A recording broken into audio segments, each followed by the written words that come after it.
Welcome to Calibrate Conversations, a podcast about embracing God's standard for sexuality. I'm your host, Brady Cohn. Thank you so much for joining us. Make sure you like this video, subscribe to our channel, share with your friends. Go to calibrateministries.com for more resources, podcast episodes. We also appreciate your support. We're completely funded by donors like you. So if you're able to give to this ministry, we really, really appreciate it. Well, today we are going to be talking about Doug Wilson. Many of you guys know about Doug. He seems to be really popular these days. A little bit about Doug. He's the founder of Christ Church in Moscow, Idaho. He's very controversial, which isn't always a bad thing. Sometimes good views are controversial. He has some really horrible views on marriage. Some that can be examined in a lot of his books and his teaching. And Kevin DeYoung actually has a long article in which he kind of refutes a lot of Doug's teaching and attitude. And check that out. It's called Something About the Moscow Mood by Kevin DeYoung. A lot of people in Doug's circles don't think that women should vote. He has a history of covering up sexual abuse, which is obviously extremely problematic. It's kind of this very patriarchal, the man is always in control. An abused wife needs to go back to her abusive husband, and kind of that type of theology that is extremely concerning. And I do believe that God can redeem and restore any person and can redeem and restore any marriage, but he is using a lot of unbiblical theology to put people into really dangerous places. And I usually don't talk about individuals by name on the podcast, but I think he's been getting enough attention lately that I thought it was warranted, because I really want to connect some of his theology to what I also see with theology in the church regarding same-sex attraction and marriage. And so, like I said, Doug has some very harsh views of women. Sometimes these views of women kind of being treated as property, very controlled by their dad until they're given to their husband in marriage. And I have an example of that recently in one of his blog posts. Actually, I don't know how recently it was. Within the last couple of years, I believe. He was talking about dating or courtship. And here's a few of the things he had to say in his encouragement to women. He said, let him have the steering wheel. If he needs help steering, involve your dad. You just sit in the passenger seat looking cute. So the guy is supposed to completely control the relationship, and she's just supposed to sit in the passenger seat looking cute. And if she has a problem in the relationship, her dad is the one to deal with it. It's like, all right, we need some more involved fathers in women's lives. I understand that. I experienced that. But this is absolutely atrocious that women are just supposed to sit there looking cute and let their boyfriend control the relationship and the girl's dad. So that's a pretty bad place to start. In the next quote from the same blog post, he says, again, speaking to the girl, do not try to control the pace of the relationship. Do not, on your seventh date, say anything like, so where are we in all this? That's a perfectly reasonable question at some point anyway, provided your dad asks it.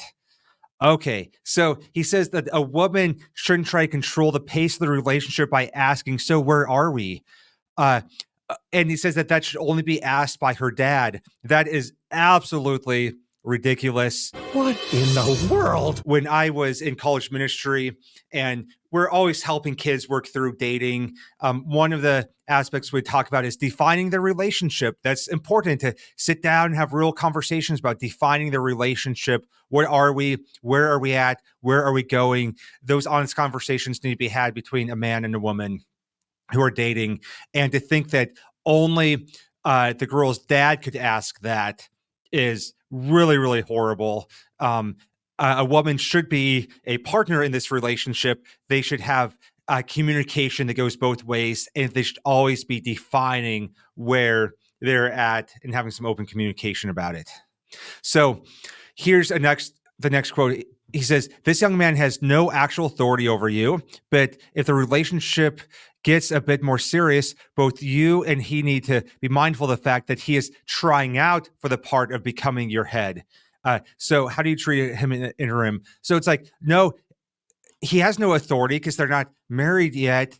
But still, Doug's view of authority is so off. It's this blind submission to beat them down. And so he's supposed to try the part of having authority, yet he has no authority. It's like, no, they need to be equals in this relationship. And, I'm not an egalitarian. I'm a complementarian, excuse me. But this is not complementarianism. This is like abusive, very strong male headship patriarchy. You submit to your husband no matter what, no questions asked, no matter how abusive he is. And that is absolutely dangerous. And the last quote that kind of goes along some of the same lines. He says, "The issue is not whether or not you need information. You might well need it, but whether you are in charge of extracting it, you are not." It's like, oh gosh, that goes along the same lines. That girl isn't even allowed to ask questions about where they are in their relationship. That is really ridiculous. And so what he's saying is the dad is the one should be asking questions. And again, fathers need to be more involved. I'm thankful that I have a wife who is very independent, and she sought a lot of wise counsel in our relationship. I don't think maybe her dad was at a place to, I don't know, maybe not the most healthy person to give wise counsel. And so, but she was an adult and in her late 20s. And so she had a solid church to be involved in with men and women willing to walk alongside her as she dated me and give her wise counsel. And that's the way it should be, especially for someone who is no longer living in their father's home. And so, and she had the right to ask me questions, and we communicate together about where our relationship is and where we're going, what our goals, our dreams, our values are as we're figuring out what life could look like together.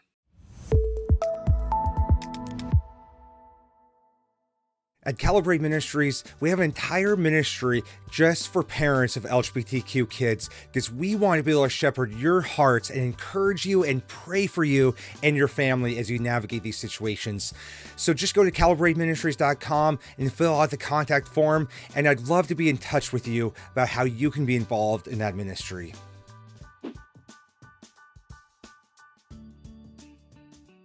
So all that is a little bit of background to the actual issue I wanted to talk about with Doug Wilson, which is this theology that marriage is an outlet for your unhealthy, unholy, sinful sexual desire.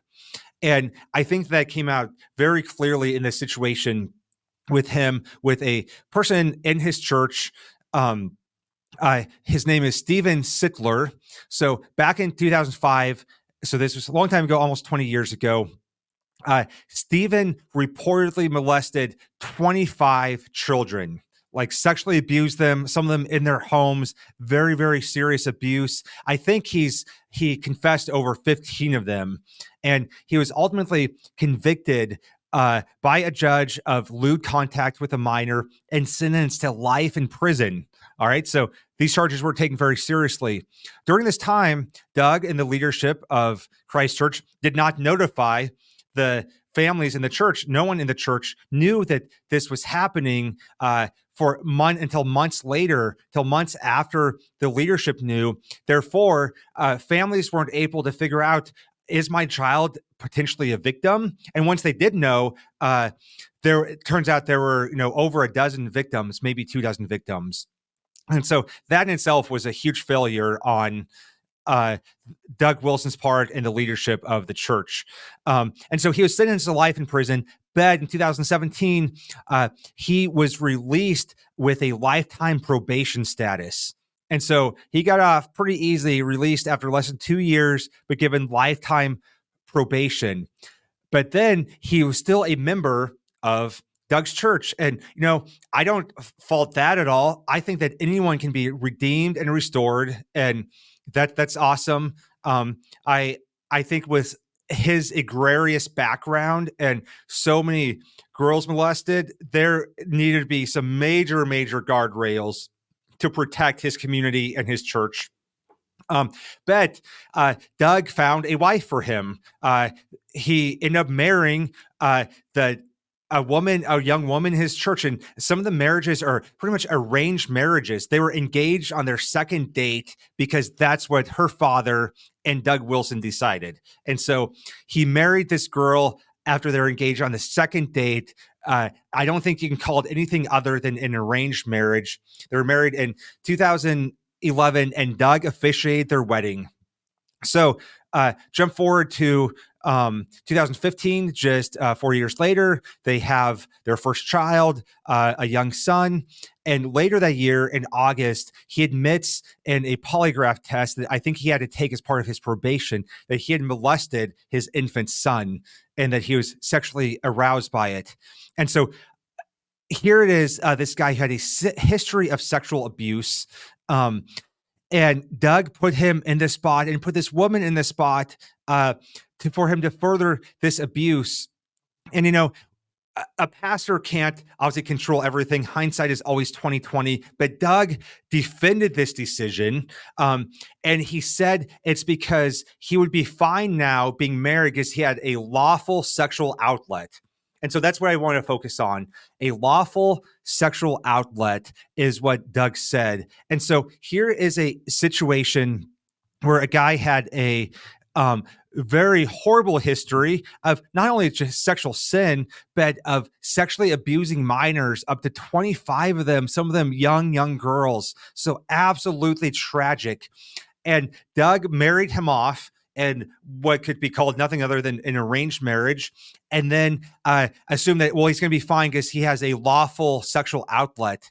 And I see so many times in the church, we make this mistake of thinking that marriage is an outlet to fulfill our depraved sexual desires.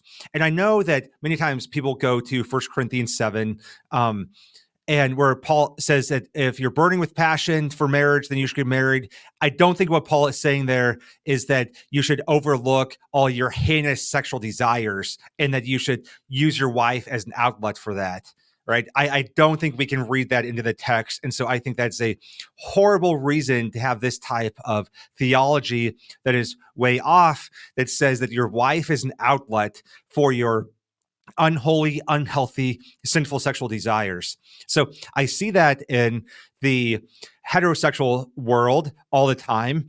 As I was discipling college guys when I was a college pastor for many years, many times what I saw was this attitude that they'd been taught in youth ministry, sometimes in college ministry, that as a man who is struggling with pornography and lust, all that they needed to do was to hold it inside, don't act on those desires, and then God will give you this perfect wife. And then your wedding night is going to be your crowning moment of glory where you get to unleash all your desires onto your wife.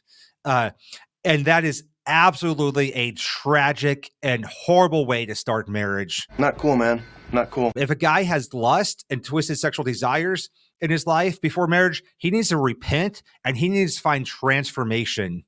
And so we don't go into marriage looking to our wife to fulfill our unholy, unhealthy, sinful desires. I've seen so many marriages start off just in a painful way, and they get to their wedding night, and the husband has his way, and many times his desires have been influenced by pornography and all kinds of debauchery and sexual experiences. And one time I had a guy, after I talked about this in a church, came up to me and said, yeah, I understand that, got to our wedding night and we did the deed, and I thought it was fine. And then I realized that my wife is bleeding and in tears because she was so hurt and distraught by what she'd just gone through. It's like, what a horrible, tragic way to start off a marriage. And so those are his desires weren't something to unleash on his wife on his wedding night. They were something to be put to death over time through discipleship and letting God untwist what his hearts has twisted. So I see that a lot also in the church when it comes to people with same-sex attraction. There's this attitude of, well, just get married and then you'll have a healthy outlet for your sexual drive. It's like, no, that's horrible. Like, my desire I dealt with towards men should not be fulfilled by my wife in any way. What a horrible position to put her in, to use her as an object in that way. One of the things that Doug said very clearly was that helping this guy get married would be a lawful outlet for his sexual desire. Well, just because it was lawful doesn't mean that it was healthy or holy. It doesn't mean that it was moral or it was going to be healthy for his marriage. And obviously, he hadn't dealt with heart level issues because he ended up sexually abusing his young son. So obviously, Doug's theory here did not work. And, like I said, I believe that everyone can be redeemed and restored, and we need to trust in that, but we also need to use wisdom. We need to protect people, and we need to walk alongside someone in deep heart level ministry to help them see their life and their heart transform. We need to understand, where has your heart twisted sexuality so that it's seeking something it shouldn't. I have pastors and church leaders regularly reach out to me about speaking at their churches and events. If that's something you would be interested in, feel free to go to calibrateministries.com and fill out the contact form, and I'd love to talk to you about what that would look like. Maybe for some people like Steve, maybe a lifetime of singleness would have been best. All right. I totally believe that God can redeem and restore him. And if he got out of prison way early, he can be involved in the church, but there needs to be some major guardrails to protect everyone involved. And ultimately, he needed discipleship of what's going on in his heart and major accountability and boundaries, instead of just being put in a marriage for his wife to be a, quote, lawful outlet for his sexual desires. And I see that, with same-sex attracted guys, all the time in the church, and we should not put our hope in marriage. Don't tell a same-sex attracted guy, just get married to a woman. It's like, no, she's not going to fulfill his desire for other guys, and nor should she. A guy's desire for other men needs to be put to death over the course of their lifetime through discipleship and sanctification. And so let's not build into that false narrative that a woman is our outlet for our sexual depravity, or somehow will be the conduit of our healing. Our healing can only come from Christ. We need to build marriages that are healthy, that are about giving of ourselves. We need to have a sexuality that's about loving and serving our spouse, not what can we take from them, or what can they do for me, or how can they be an outlet for my depravity. Instead, let's have a sexuality that's actually transformed, that's redeemed. First Corinthians chapter 6, verse 11, and such were some of you, but you are washed, you're sanctified, you're justified in the name of the Lord Jesus Christ and by the Spirit of our God. That is the goal we should have for every person, and including their misplaced sexual desires. And that theology can lead them towards a healthy marriage where they can give of themselves unconditionally to their spouse in a relationship, in a marriage that loves them and serves them.